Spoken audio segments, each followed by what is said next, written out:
ध्यान दीजिए, कल एक्सरसाइज 4.4 का एक क्वेश्चन मैंने बताया था, एक ही तो बताया था, और बाकी क्वेश्चन किस एक्सरसाइज के बताए थे? 4.3 से पीछे वाली एक्सरसाइज के। आज एक्सरसाइज 4.4 एनसीईआरटी मैथ क्लास 10 में जो पहला क्वेश्चन है उसका हम दूसरा पार्ट बताएंगे आपको, ठीक है।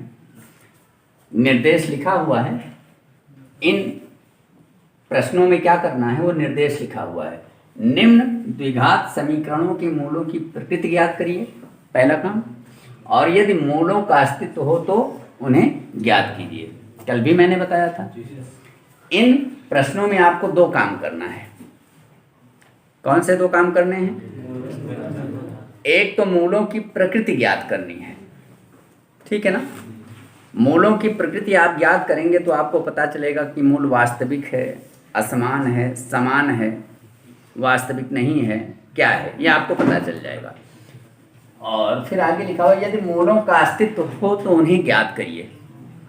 अगर मूल वास्तविक, मूलों का अस्तित्व होने का मतलब यह है कि मूल वास्तविक हैं, तो फिर मूलों को आपको ज्ञात भी करना है। और अगर आता है कि मूल वास्तविक नहीं है तो आपको वहीं छोड़ देना है, मूलों की प्रकृति लिखकर उसके बाद उसको छोड़ देना है। लेकिन अगर ये ज्ञात होता है कि मूल हैं, वास्तविक, वास्तव में मूल हैं, क्या है, मूलों का अस्तित्व अगर है, ठीक है ना, मूल अगर वास्तविक हैं तो फिर मूलों को भी आपको ज्ञात करना है, ठीक है ना। कल भी मैंने बताया था कि पहले मूलों की प्रकृति ज्ञात करेंगे। मूलों की प्रकृति ज्ञात करने के लिए ये आपका क्वेश्चन लिखा हुआ है 3x² माइनस 4√3x प्लस 4 बराबर 0 लिखा हुआ है। मैंने पीछे भी कई बार बताया है, कल भी बताया है, आज भी बता रहा हूँ। सबसे पहले इसकी तुलना आप ax² plus bx plus c बराबर 0 से कर लीजिए, ठीक है ना। और इससे जब आप तुलना कर लेंगे तो आपको a, b और c का मान पता चल जाएगा ना। a का मान, b का मान और c का मान पता चल जाएगा। a का मान क्या होता है? x² का जो गुणांक होता है वो a होता है, x का गुणांक जो होता है वो b होता है, शेष c होता है। तो आप तुलना करना चाहें तो कर लीजिए। यहाँ पर ax² ऐसे लिख दो, ax² plus bx plus c बराबर 0 से तुलना करने पर, ठीक, तुलना कर लीजिए। चलो यही लिख दे रहे हैं। ये कितना आएगा? 3 आ जाएगा। b कितना आएगा? माइनस 4√3, 4√3, सॉरी माइनस, हाँ सही कह रहा हूँ, भूल गया था,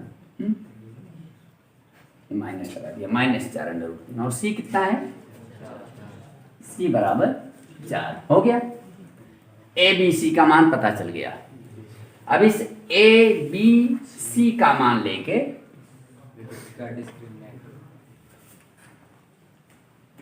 ठीक है, a b और c का मान लेके हम विविक्तिकर ज्ञात करेंगे। विविक्तिकर क्या है? लिखा हुआ है d बराबर b² माइनस 4ac। जब आप ज्ञात करोगे विविक्तिकर, विविक्तिकर ज्ञात करने में किसकी आवश्यकता है? आपको b की आवश्यकता है, a की आवश्यकता है और c, और a b c आपको दिया गया है, विविक्तिकर निकल जाएगा।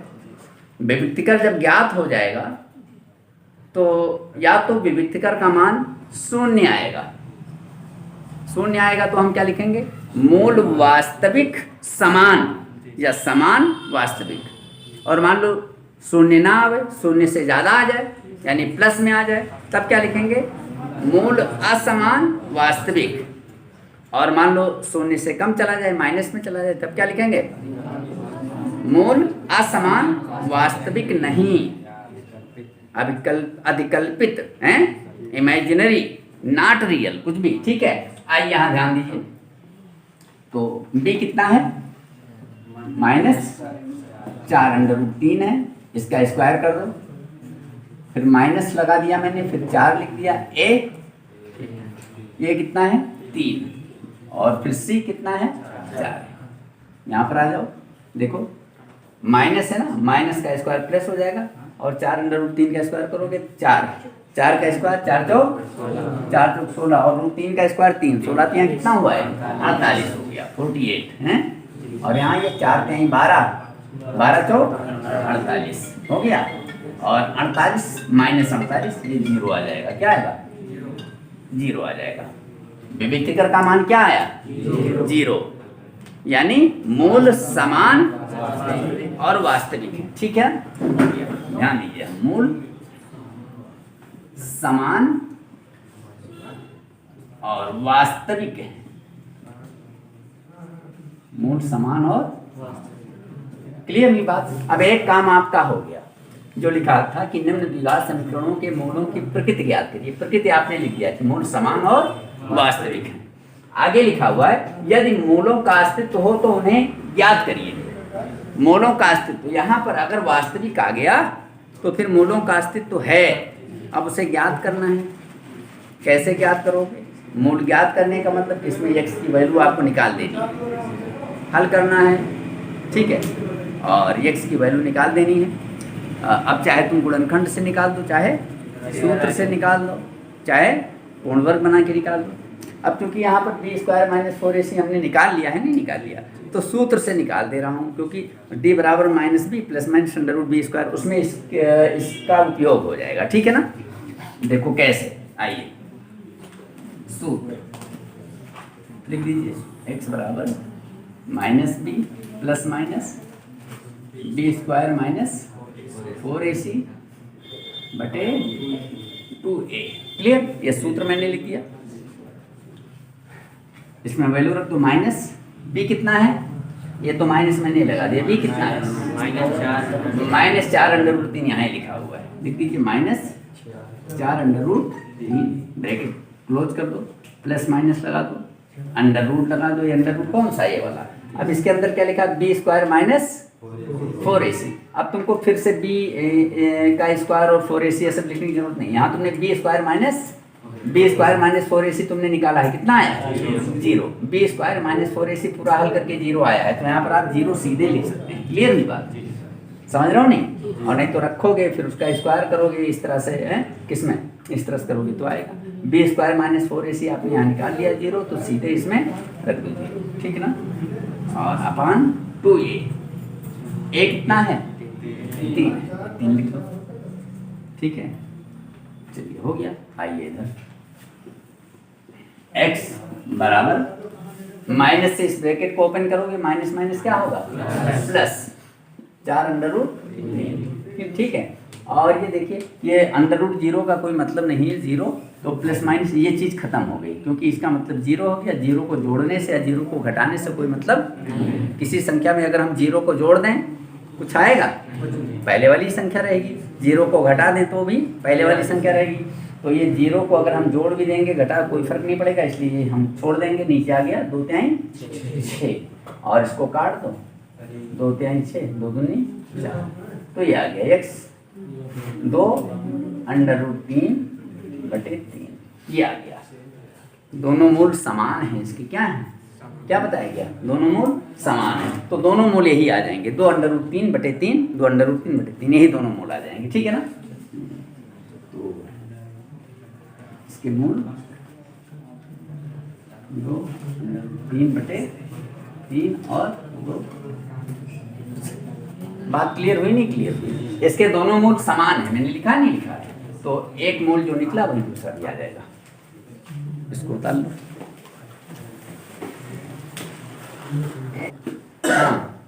अब अगला क्वेश्चन है, ये थर्ड क्वेश्चन है। इसमें भी मूलों की प्रकृति ज्ञात करनी है और मूलों का अस्तित्व है तो उसे ज्ञात करना है।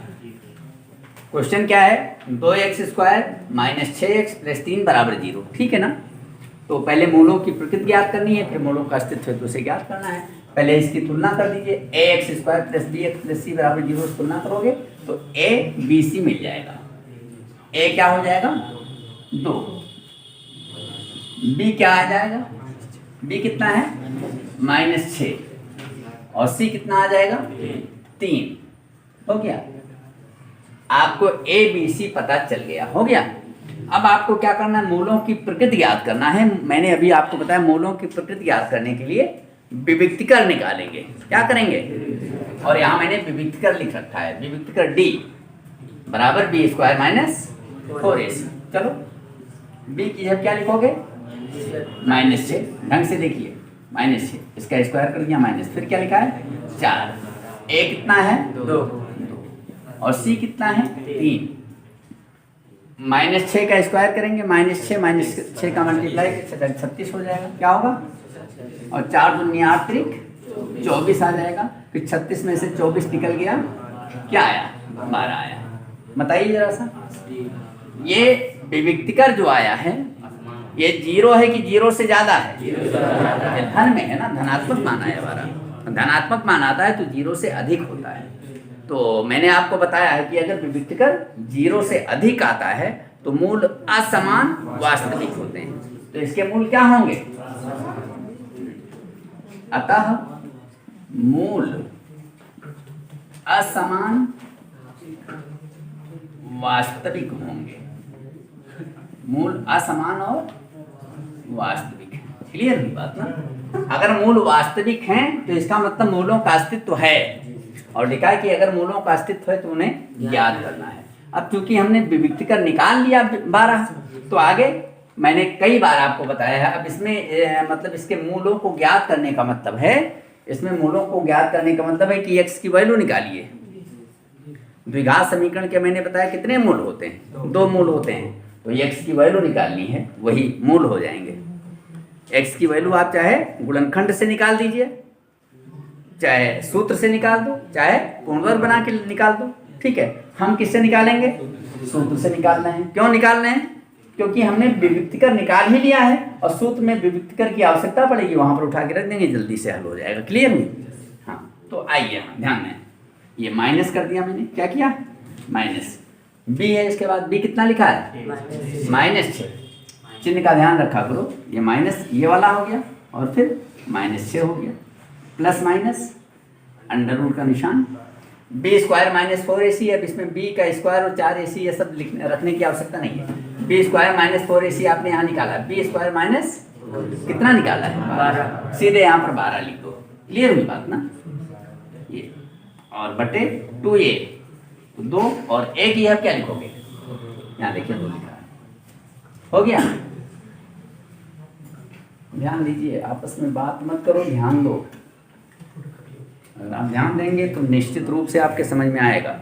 इसको हल कर दीजिए, क्या हो जाएगा? ये माइनस से ब्रैकेट ओपन होगा, ये माइनस लगा हुआ है, माइनस माइनस प्लस हो जाएगा। ठीक, और प्लस माइनस यहाँ पर 12 का गुणनखंड कर दो। 12 का क्या करेंगे? फैक्टर कर दीजिए, 2 दूनी 4 3 12 हो गया। और नीचे चलो 2 गुणे 2 ही रहने दें। ठीक, x बराबर 6 प्लस माइनस, यहाँ पर मूल लेना है ना, तो अंदर जो चीज पेयर में है उसको बाहर निकाल दो। 2 पेयर में है नहीं है, 2 बार है, इसको बाहर निकाल दीजिए 2। और 3 पेयर में नहीं है, 3 अनपेयर्ड है, जिसको अंदर ऐसा रहने दीजिए, बटे 2 गुणे, अरे ऐसे कर दे रहे हैं। ठीक है ना? अब आप क्या करेंगे? क्या करोगे? ऊपर 2 कॉमन ले लो। क्या करो?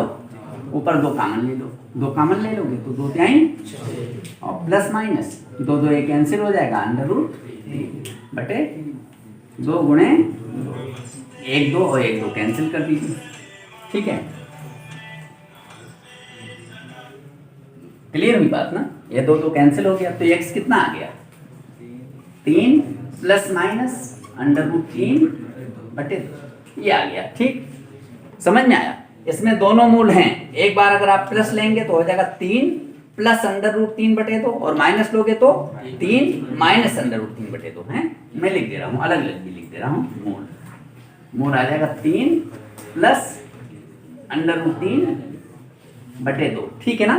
प्लस ले लिया मैंने, तो प्लस ले लिया। जब प्लस ले लेंगे तो माइनस नहीं लगाएंगे। 3 प्लस अंडर रूट 3 बटे 2, और माइनस जब ले लेंगे तो क्या होगा? 3, तब माइनस लगाया जाएगा, अंडर रूट 3 बटे 2। क्लियर हुई बात? ये हो गया, दोनों मूल आ गए। 3 प्लस अंडर रूट 3 बटे 2 और 3 माइनस अंडर रूट 3 बटे 2, ये दोनों मूल हो गए। क्लियर हुई बात? तो अब इसको उतार लो। देखिए यहाँ एक्सरसाइज 4.4 का जो दूसरा सवाल है, पहले इसका निर्देश पढ़ लीजिए, क्योंकि पहले जो सवाल पहला था, पहला क्वेश्चन था, उसमें निर्देश कुछ अलग था, उसमें कुछ अलग ज्ञात करना था। और इसमें जो निर्देश लिखा हुआ है, देखिए क्या लिखा है, निम्न प्रत्येक द्विघात समीकरण में k का ऐसा मान ज्ञात करिए जिस क्या है, ज्ञात कीजिए कि उसके दोनों दो मूल बराबर मूल हो हैं। निम्न प्रत्येक द्विघात समीकरण में k का ऐसा मान ज्ञात कीजिए कि उसके दो बराबर मूल हो, ये निर्देश लिखा हुआ है। बात क्लियर होगी? अभी तक आपने क्या पढ़ा है? अभी तक तुम्हें ये जो द्विघात समीकरण था, ये पूरा दे दिया जाता था। क्या था? पूरा दे दिया जाता था, और आपसे मूलों का लक्षण या मूलों की प्रकृति पूछी जाती थी। अभी इससे पहले जो प्रश्न मैंने बताया है, उसमें क्या था, पूरा जो है समीकरण दिया गया था, और पूछा क्या गया था, मूलों की प्रकृति या मूलों का लक्षण पूछा गया था। इसमें क्या है, मूलों का लक्षण दे दिया गया है। क्या दिया गया है? इसके दो बराबर मूल हो, ये मूलों का लक्षण दे दिया गया है, या मूलों की प्रकृति दे दी गई। और जो द्विघात समीकरण है, उसमें से x का जो गुणांक है उसको गायब कर दिया गया, उसकी जगह पर k कर दिया गया। अंतर पहले समझ लीजिए, इससे पहले जो आपने प्रश्न पढ़ा है और ये जो प्रश्न पढ़ रहे हो, दोनों में अंतर क्या है, पहले आप अंतर समझ लीजिए। जो पहला प्रश्न था, इससे पीछे मैंने बताया है, उसमें क्या था, द्विघात समीकरण आपको पूरा दिया गया था, उसमें कुछ गायब नहीं था, कुछ अज्ञात नहीं था, पूरा द्विघात समीकरण दिया गया था, और मूलों की प्रकृति पूछी गई थी या मूलों का लक्षण पूछा गया था। इस सवाल में क्या है, मूलों का लक्षण दे दिया गया कि इसके दोनों मूल बराबर हैं, ये दे दिया गया है, मूल का लक्षण दे दिया गया है, और एक किसी चीज को गायब कर दिया, b को गायब कर दिया, x के गुणांक को गायब कर दिया, कह रहा कि k का मान निकालिए। ठीक है, समझ गए? नहीं समझे? अंतर समझ गए? तो इसमें कोई खास चीज नहीं, सवाल ये वैसे ही लगेगा। आइए पहले तुलना कर लो, ax square plus bx plus c बराबर 0 से तुलना करने पर, तुलना कर लीजिए, तुलना करने पर a कितना आएगा, 2, b कितना लिखा हुआ है यहाँ, k, इसी को हमें ज्ञात करना है, और c कितना है, 3 है। क्लियर हुई बात? जो तुम्हें दिया गया है द्विघात समीकरण, उसमें x का गुणांक k कर दिया गया है, उसमें कोई खास बात नहीं, जैसे आप करते हो वैसे तुलना कर लो। ax square plus bx plus c बराबर 0 से आपने तुलना कर लिया, तो a कितना मिला, 2, b कितना मिला, k, और c कितना मिला, 3।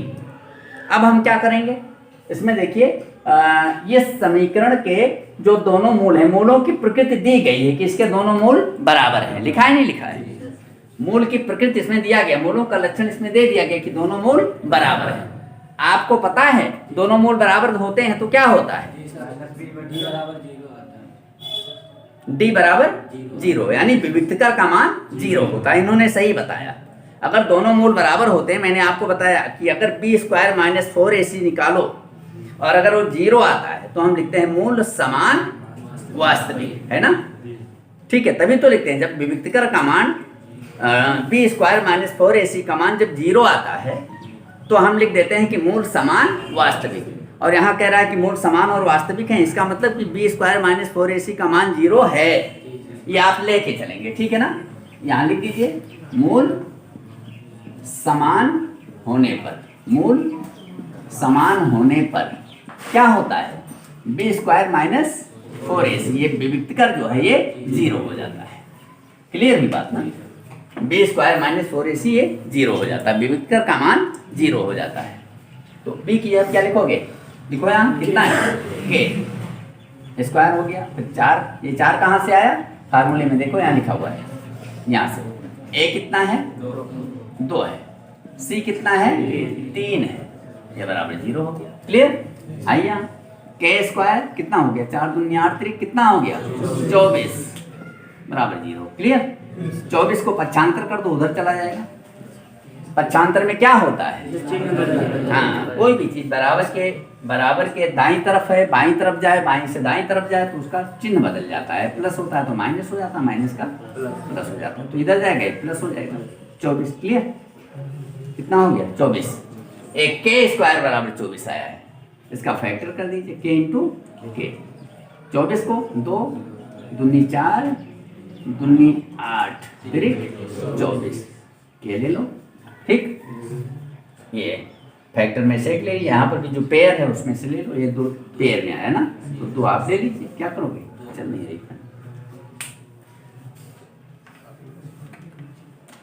ठीक है, आइए, ये क्या किया आपने, 1 2 ले लिया, और इसमें से ये पेयर में 2 ले लिया, और ये अनपेयर्ड है, ये 2 अनपेयर्ड है, ये 3 भी अनपेयर्ड है, इन दोनों को अंदर लिख दो। 3 दूनी 6 हो गया। ठीक है, किसी भी चीज का वर्गमूल जब लेते हैं तो वर्गमूल प्लस में भी आता है और माइनस। 16 का वर्गमूल कितना होता है, +4 भी होता है और -4 भी होता है। सामान्य दशा में हम +4 ले लेते हैं। 25 का क्या होता है, 5, 50 25 ना, लेकिन +5 को गुणा करोगे तो भी 25 आएगा, -5 को गुणा करो तो भी 25, तो प्लस माइनस दोनों आता है।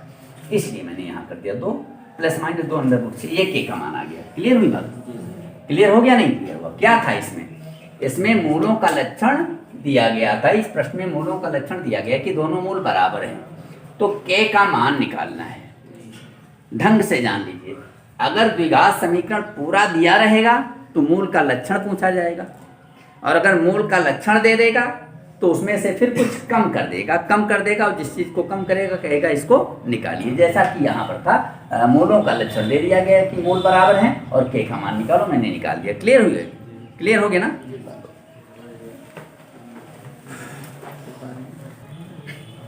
ध्यान दीजिए, ये देखिए दूसरा प्रश्न है, इसमें भी वही करना है। ये एक द्विघात समीकरण दिया गया है और इसके मूल अगर बराबर हैं, इसके दोनों मूल अगर बराबर हैं तो k का मान निकालना है। ठीक है ना? अभी इससे पहले आपने एक क्वेश्चन देखा था, एक दूसरा क्वेश्चन है, इसमें भी इस द्विघात समीकरण के भी दोनों मूल बराबर हैं। करना आपको क्या है, k का मान निकालना है। ठीक है ना? इसमें क्या ABC आपको पता चल पाएगा? अगर हम तुलना कर लें ax² + bx + c = 0 तुलना कर लें तो ABC का मान पता चल पाएगा। x² का गुणांक क्या है, x का गुणांक क्या है, c कितना है, पता चल पाएगा? ऐसे तो नहीं दिख रहा है कि दिख रहा है? नहीं दिख रहा है। ठीक है ना? आप क्या करें, इस ब्रैकेट को ओपन करिए। पहले क्या करोगे, ब्रैकेट को ओपन करो, ओपन कर दो तो आ जाएगा k x और x का मल्टीप्लिकेशन x² और kx को 2 से कर देंगे, 2kx हो जाएगा +6 = 0। ठीक, अब ये हो गया। अब इसकी तुलना कर दो, ax² + bx + c = 0 से तुलना कर दीजिए। इसकी तुलना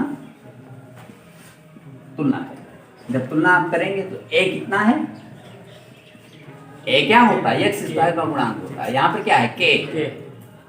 ठीक, b कितना है, सॉरी -2 नहीं है, -2k। देखो b निकालना है ना, तो bx है, x यहाँ पर, x को छोड़ दो, x ये है, x को छोड़ दो, बाकी जितना भी होगा वो सब b हो जाएगा। ये x है, x को यहाँ छोड़िए, यहाँ एक छोड़िए, तो फिर बाकी जितना होगा वो सब b आ जाएगा, -2k ये आएगा। ठीक है, और c कितना है, 6। c कितना है, 6। इतनी बात समझ में आ गई? इसमें तो दिक्कत नहीं है। ax² a हो गया, +bx ba हो गया, और c ये हो गया, मैंने लिख दिया। ठीक है ना? अब इसके दोनों मूल बराबर हैं। चलिए लिखिए, मूल बराबर होने पर, मूल क्या लिखोगे, मूल बराबर होने पर b² - 4ac = 0। b² - 4ac = 0 हो जाएगा, विविक्तर का मान 0 हो जाएगा। क्लियर हुई बात? अब इसमें ABC जो आपने निकाला है उसको रख के हल कर लीजिए, जैसे भी हल कर सको, बस हो गया। आइए यहाँ देखिए, b कितना आया है, कितना है, -2k, यहाँ -2k कर दो, स्क्वायर हो गया, माइनस, फिर 4 कर दीजिए। a कितना है, k, और c कितना है, 6। ठीक है, बराबर 0। देखो यहाँ समझ लो, b² - 4ac = 0। ये मैंने क्यों लिखा है, क्योंकि सवाल में दिया गया कि इसके दोनों मूल बराबर हैं। दोनों मूल बराबर होने पर b² - 4ac यानी विविक्तर का मान 0 होता है। b की जगह क्या लिख दिया, -2k, स्क्वायर है स्क्वायर लगा दिया, फिर माइनस लगा दिया, फिर 4 लिख दिया, ए की यहाँ क्या लिख दिया के, और सी की यहाँ क्या लिख दिया 6, ये हो गया। -2k का स्क्वायर है कितना हो जाएगा, माइनस का भी स्क्वायर तो प्लस होता है, तो 2 दूनी 4, माइनस का प्लस हो जाएगा 2 दूनी 4 और के स्क्वायर आ जाएगा। यहाँ पर 6 चौक 24 -24 के ये क्या हो गया इज इक्वल टू 0। ये 2 दूनी 4 हो गया, के का स्क्वायर हो गया, माइनस आ गया, 4 छंग 24 के बराबर 0। ठीक है, अब आप क्या करिए बोलो, के कॉमन ले लो या उसको उधर भेज दो, ऐसे कर दो 4 के स्क्वायर और 24 के इधर भेज दीजिए, तो इधर माइनस है, पक्षांतर के बाद इधर प्लस हो जाएगा, हो गया। आइए 4 और के स्क्वायर लिखा है ना, इसको के इंटू के कर दें, क्यों, और यहाँ पर 24 इंटू ये भी तो है, 4 कर दिया, के स्क्वायर को के इंटू के कर दिया, 24 के कैंसिल कर दो, ये के और ये कैंसिल कर दिया, और अब क्या 4 के बराबर 24 आया, तो क्या कितना आ जाएगा 24 बटे 4, 4 छन के बराबर आ गया 6। क्लियर हुई बात, कि कितना आ गया, समझ में आया। किसी स्टेप पे कोई दिक्कत हुई, कोई दिक्कत नहीं, केवल इसको मैंने ओपन कर दिया, ओपन करके ABC का मान ले लिया और ABC का मान कर में रख कर 0 कर दिया, आ गया। क्लियर हुई।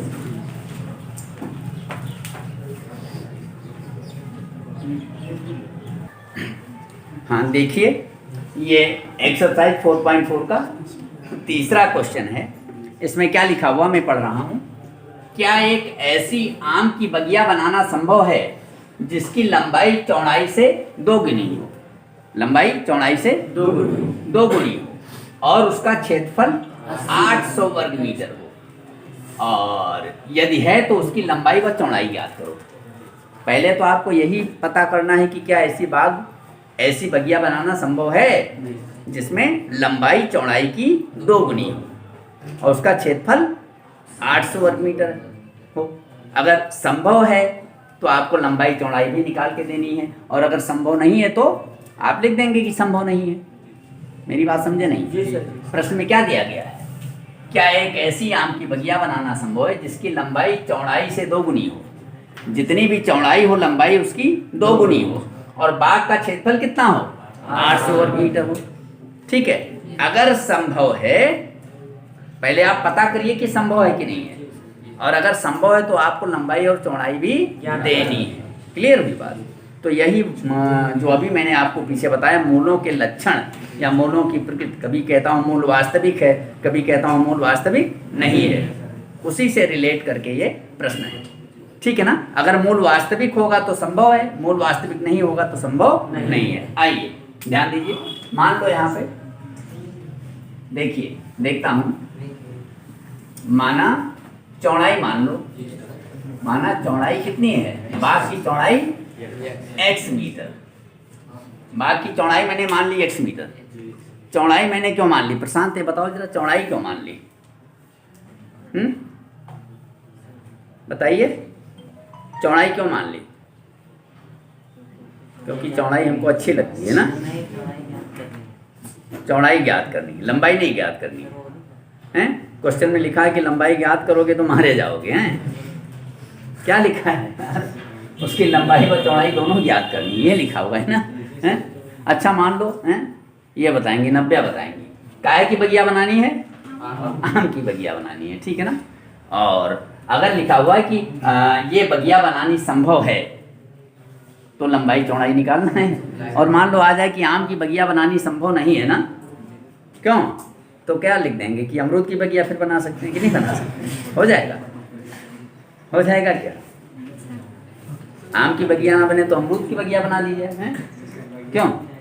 मान लो आ जाए कि आम की बगिया बनानी संभव नहीं है तो अमरूद की बगिया बन जाएगी नहीं बन जाएगी?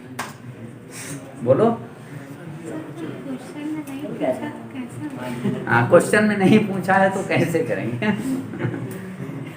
अरे बाग वो किसी भी चीज़ की होगी, हैं?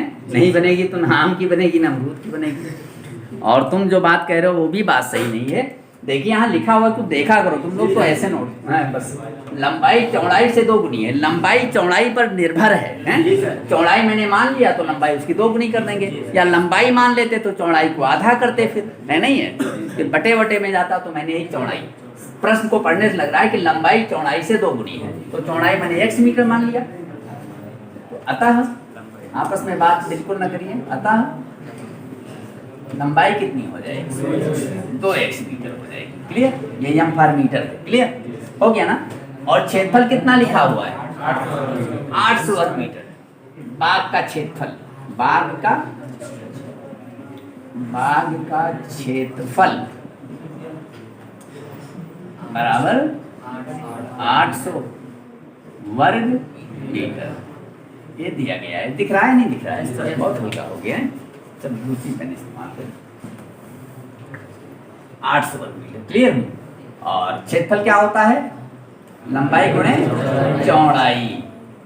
ये 800 हो गया, लंबाई कितनी है 2x, और चौड़ाई कितनी है x, 2x इंटू x बराबर 800।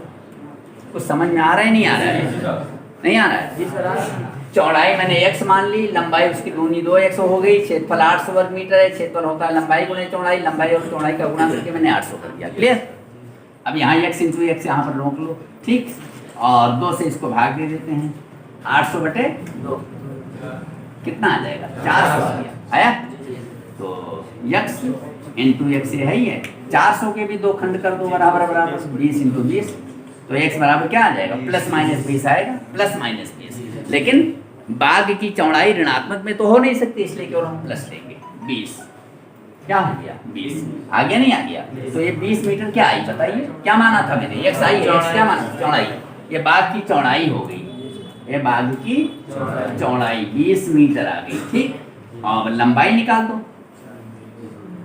अतः लंबाई क्या कह रहा है, लंबाई कितना है, चौड़ाई की 2 गुनी, 20 गुणे 2, 20 गुना 40 मीटर चौड़ाई आ गई, और सॉरी लंबाई आ गई, लंबाई 40 मीटर आ गई, चौड़ाई 20 मीटर आ गई। 40 20 का गुणा कर दो, कितना होगा 800 वर्ग मीटर इसका क्षेत्रफल है। तो ऐसा बाग बनाना संभव है, आम की ऐसी बाग बनाने में संभव है जिसका क्षेत्रफल 800 वर्ग मीटर हो और जिसकी लंबाई चौड़ाई की 2 गुनी हो, ठीक है ना, बनाना संभव है।